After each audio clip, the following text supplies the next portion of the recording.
成功大学校庆系列活动的命运朴树学位颁证典礼，在日上午伫校区歌志厅登场。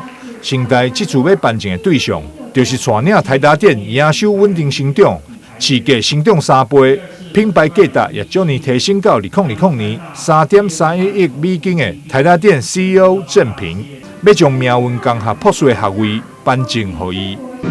恭请校长莅临绿博士郑平先生多岁。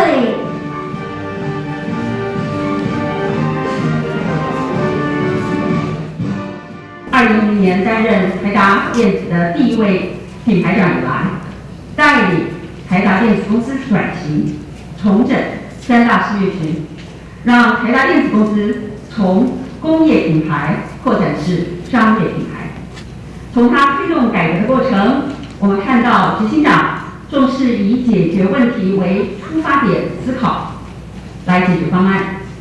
这样的思维其实也是成功大学在90年前创校的时候已经宣示的核心使命。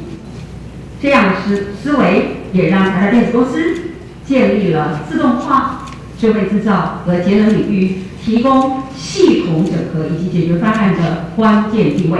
我很开心成为这些同仁的校友。那借此机会，我也谢谢所有台达的同仁，跟我一起打拼的经营团队主管们，以及在背后支持我的家人。今天这份荣耀给了我莫大的鼓励，更是我未来继续前行的最佳动力。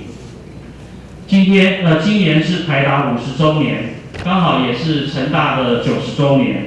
我们以节用后生来呼应台达环保节能、爱地球的经营使命。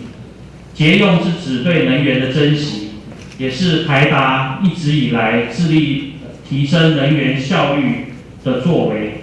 后生则是厚待万物与环境，关心水资源和海洋生态，让改变发生，让世界更美好。命运朴树郑平表示，成功大学这年来培养真侪杰出人才，其中伫台大服务的成大校友同仁，占比为国内各校上悬，而且表现优异。这拢是台达电近年来转型甲成长的重要后盾。台南新闻张硕维采访报道。